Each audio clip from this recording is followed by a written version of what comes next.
Imperial first-rank saber guard, serving as the chief instructor. Ling Feng took a keen interest in these exercises.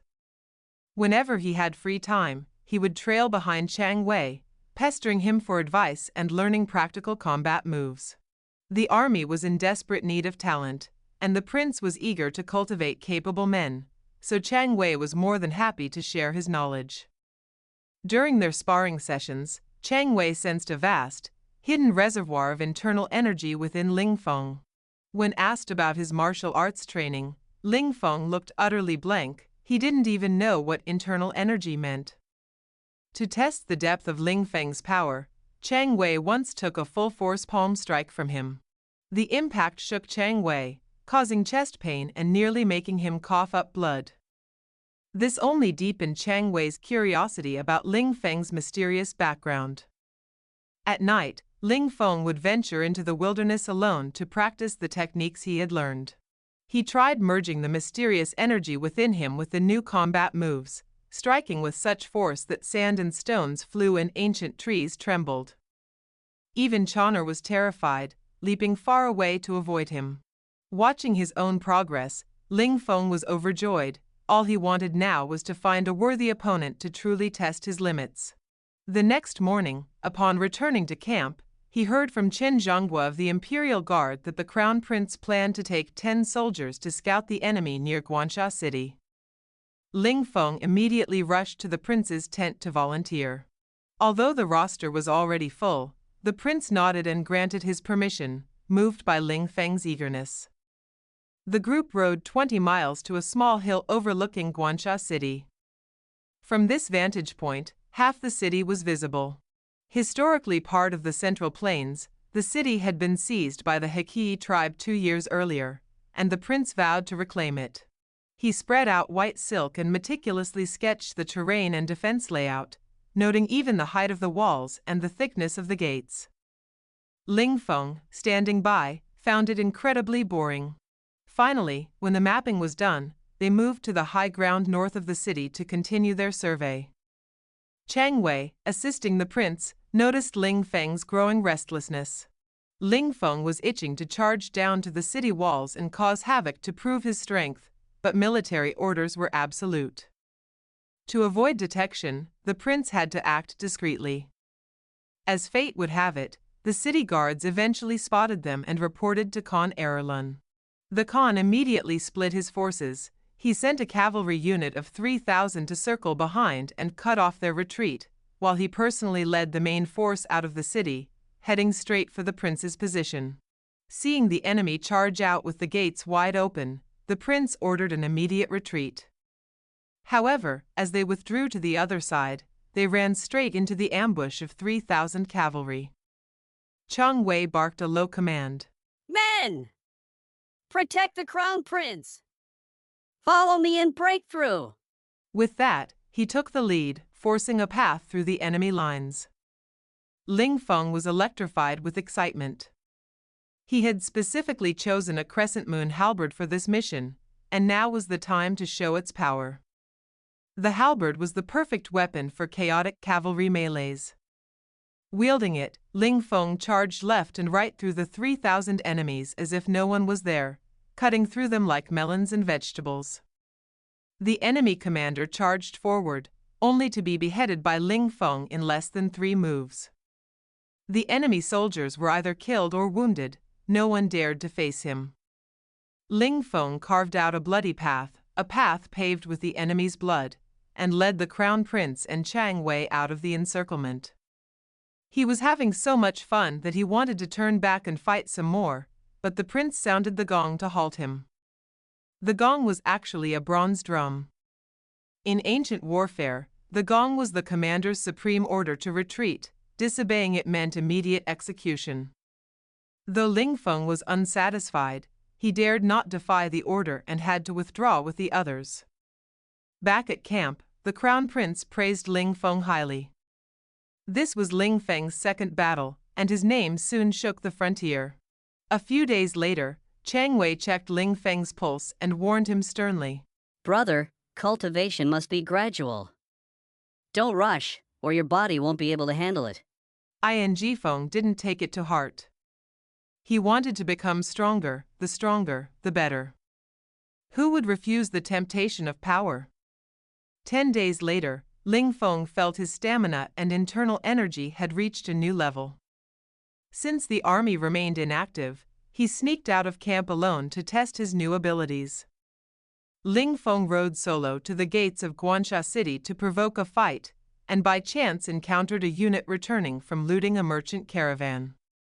Without a word, he spurred his horse and swung his halberd, attacking anyone in sight. The soldiers, who had been happily returning to the city, were beaten until they cried for their mothers, dropping the stolen gold, jewels, tea, and silk as they fled in panic. Of the 300 men, only the dead remained. The survivors retreated into the city, slamming the gates shut and raising the drawbridge, never daring to show their faces again. Ling Feng dismounted to collect the spoils, filling a cart to the brim. He tied his horse to the front, stuck his halberd into the cargo, and leisurely drove the fully loaded cart back to camp. This was Ling Feng's third battle, and the legend of the lone hero spread throughout the camp. The Crown Prince's attitude toward Ling Feng's solo missions was ambiguous, neither supporting nor opposing them.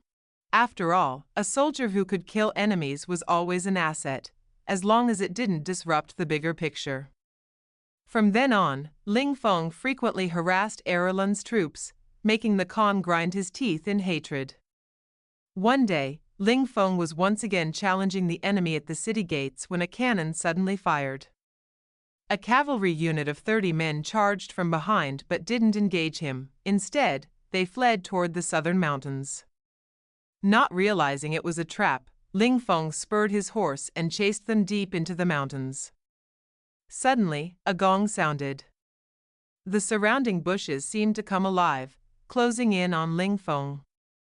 As they got closer, horse leg hooks shot out from the bushes, tripping Ling Feng's horse. Ling Feng fell to the ground.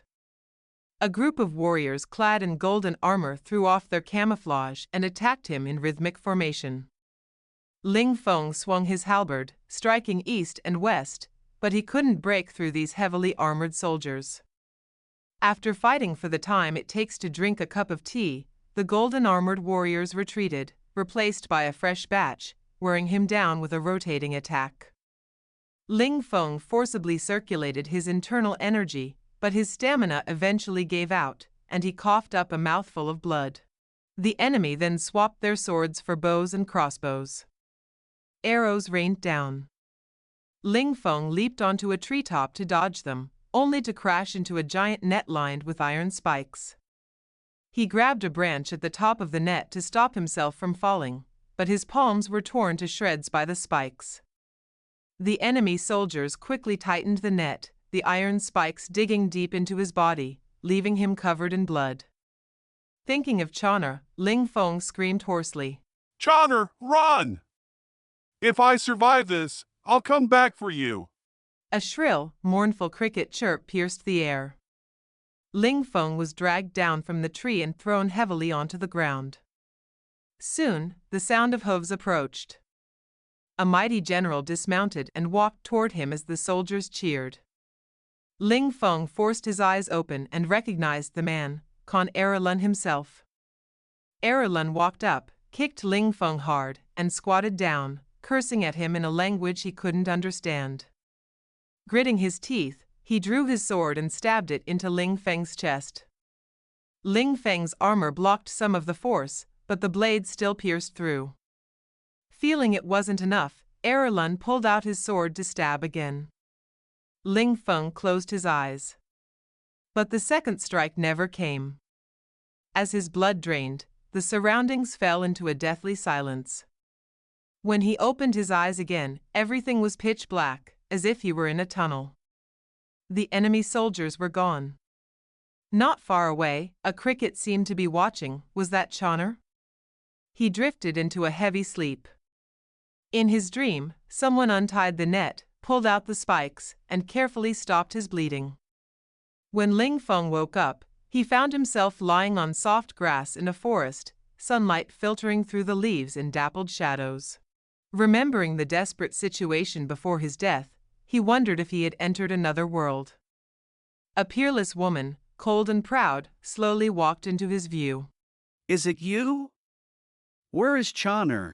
He blurted out, then smiled. She was his ideal. If he could have both her and Chonner with him in this other world, what more could he ask for? The woman changed his dressing. Her voice was soft.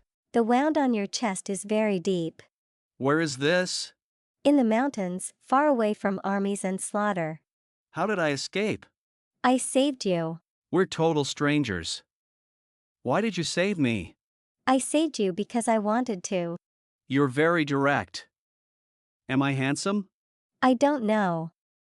Good men don't say things like that to their saviors. Then what should I say? You should say, I have no way to repay you. I will give my all and be at your service.